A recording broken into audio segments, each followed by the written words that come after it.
په پیل کې هم د مهمو خبرونو سرټکي. د اسلام آباد او نوي ډیلي ترمنځ د زیاتېدونکي کړکېچ په اړه د بهرنیو چارو وزارت اعلامیه.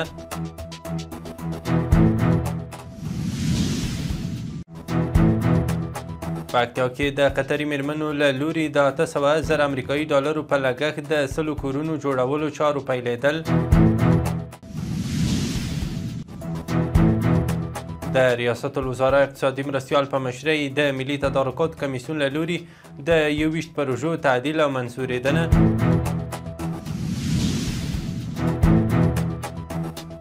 او د نوي ډیلي له لوري د پاکستان پر خاوره د تېرې شپې بریدونه. د واک ټلویزیون درنو لیدونکو سلام، وخت مو بخیر. نن چهارشنبه د صبر یا غوایي 19مه. اوس هم بشپړ خبرونه. د بهرنیو چارو وزارت په یوه اعلامیه کې د اسلام آباد او نوي ډیلي ترمنځ زیاتېدونکی کړکېچ د اندېښنې وړ بولي او زیاتوي چې د وضعیت لا کړکېچن کېدل د سیمې په ګټه نه دي. اعلامیه کوي چې امنیت او ټیکاو د سیمې لپاره ګټور دی او پر دواړو لورو غږ کوي چې زغم وکړي او خپلمنځي ستونزې د ډیپلوماسۍ او خبرو اترو له لارې حل کړي.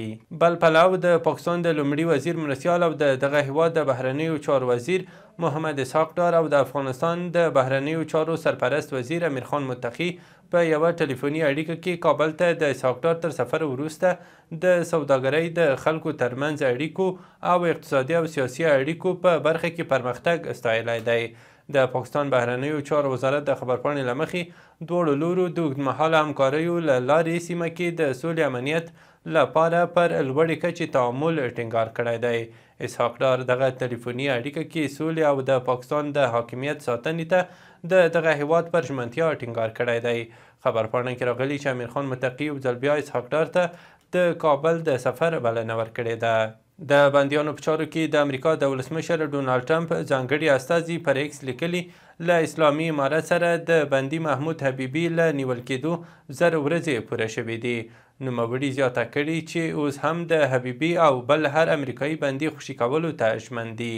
هغه ټینګار کړی چې نور باید د برمته له ډیپلوماسۍ لاس واخیستل شي. د پکتیا مرکز ګردیز ښار د رباط کډوالو پنډغالي کې د قطري میرمنو له لوري څه باندې 800,000 امریکایي ډالرو په لګښت د 100 کورونو جوړولو چارې پیل شوي دي. د سرپرست حکومت اداري مرستیال د دغو مراسمو پر مهال ویلي د هیواد په ډیری ولایتونو کې له کډوالۍ تازه راستانه شویو او اړمنو لپاره د پنډغالو د جوړولو تخنیکي چارې بشپړې شوي دي او هرې کورنۍ ته به د اړتیا وړ یوه نمره ځمکه ورکړل شي. په همدې حال کې د کور او ښار جوړونې وزارت له لوري په دغه ښارګوټي کې تازه راستانه شویو ته پر نږدې 2000 جریبه ځمکه د جوړېدونکي پنډغالي د ځمکو ویش چارې هم پیل شوي دي. د پاسپورټ عمومي رئیس عبدالکریم حسیب کابل کې یوې خبري ناستې ته ویلي د نوي وسایلو په پیرودلو سره د پاسپورټ غوښتونکو اسناد په یوه ورځ کې طی مراحل کېږي. حسیب ویلي یاد ریاست هڅه کوي چې د پاسپورټ متقاضیانو غوښتنو ته د رسیدنې ظرفیت نور هم لوړ کړي او اوس کولی شي چې په ورځ کې تر 500 پاسپورټونه توزیع کړي. نوموړي ویلي د ریاست لپاره د حکومت له لوري نوي وسایل پیرل شوي چې تر راتلونکو 100 کلونو پورې به د هیوادوالو ستونزې حل کړي. د ترانسپورټ او هوایي چلند وزارت د هوا پیژندنې ریاست سبا پنجشنبه د غوایي 18مه په بدخشان، تخار، نورستان، کونړ، لغمان، ننګرهار، پکتیا، خوست، لوګر، کابل، کاپیسا، پروان، پنجشیر، بغلان، سمنګان، بامیان، سرپل او فاریاب ولایتونو کې د تیز باران، برېښنا، بادونو او سیلابونو راوتلو اټکل کړی دی. د سرپرست حکومت اقتصادي معاونیت وایي د ریاست الوزرا اقتصادي مرستیال ملا عبدالغني برادر په مشرۍ د ملي تدارکاتو کمیسیون غونډه کې د شاوخوا 18 میلیارد افغانیو په لګښت 21 پروژې تعدیل او منظورې شوې چې د سرپرست حکومت له لوري تمویلیږي. د اقتصادي معاونیت د معلوماتو له مخې دغه پروژو کې د قوشتېپې کانال یوه برخه، د ارزګان چنارتو ولسوالۍ کې د شفلوغ بند، د هلمند سنګین ولسوالۍ د نهر سراج کانال لومړی لاټ او د کندهار سپین بولدک د دویمې برخې سړک جوړول شامل دي. دغه راز په بېلابېلو ولایتونو کې د برېښنایي پروژو لپاره د اړتیا وړ وسایل او لرې پرتو سیمو کې د باکیفیته مخابراتي او انټرنیټي خدماتو وړاندې کول هم یادو پروژو کې شامل دي. د پاکستان بهرنیو چارو وزارت د چهارشنبې په ورځ اعلان وکړ چې د هند له لوري د پاکستان پر خاوره د تېرې شپې د بریدونو پر سر یې د هند سفارت چارسنبالی احضار کړی دی. وزارت په یوه خبرپاڼه کې ویلي هند ته یې په ډاګه کړي چې دغه کړنې د ملګرو ملتونو د منشور او نړیوالو قوانینو خلاف دي. تر دې مخکې د هند د بهرنیو چارو مرستیال د دغه برید دفاع کړې وه او ویلي وو چې هند د ځان د دفاع حق کارولی دی. د پاکستان د ملي امنیت کمیټې پوځ ته اجازه ورکړې چې د هند د هوایي بریدونو ځواب لپاره خپل وخت، ځای او طریقه وټاکي او د ملګرو ملتونو د منشور د 51 مادې له مخې د خپل دفاع حق خوندي وساتي.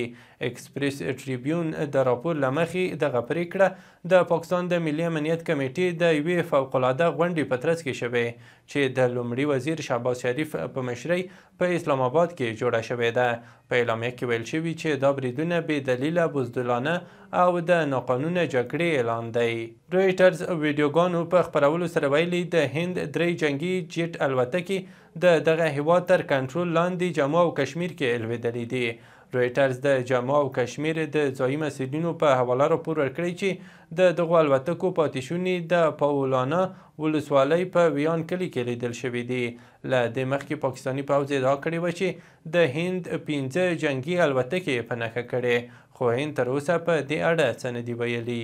د قطر بهرنیو چارو وزارت د یوې خبرپاڼې په خپرولو سره د پاکستان او هند ترمنځ د کړکېچ پر دوام اندېښنه ښودلې او له دواړو هیوادونو یې غوښتي چې دغه کړکېچ له ډیپلوماټیکو لارو حل کړي. په خبرپاڼه کې له دواړو هیوادونو د زغم غوښتنه شوې. په خبرپاڼه کې راغلي چې د هند او پاکستان ترمنځ د اړیکو چینلونه پرانیستل شي ترڅو د خبرو اترو له لارې د روان کړکېچ ستونزه هواره شي. د قطر د بهرنیو چارو وزارت دارنګه له دواړو هیوادونو د زغم غوښتنه کړې ده.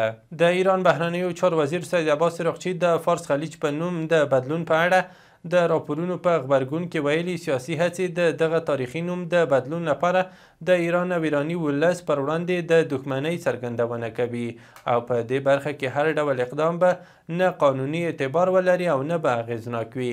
عراقچي په یوه اعلامیه کې یادونه کړې چې ایران هیڅکله د عمان سمندر، هند سمندر یا د عربو سمندر له نومونو سره مخالفت نه دی کړی، ځکه چې د دغو نومونو کارول د یوه ځانګړي ولس د مالکیت معنا نه لري، بلکې د بشریت د ګډ میراث د درناوي څرګندونه کوي.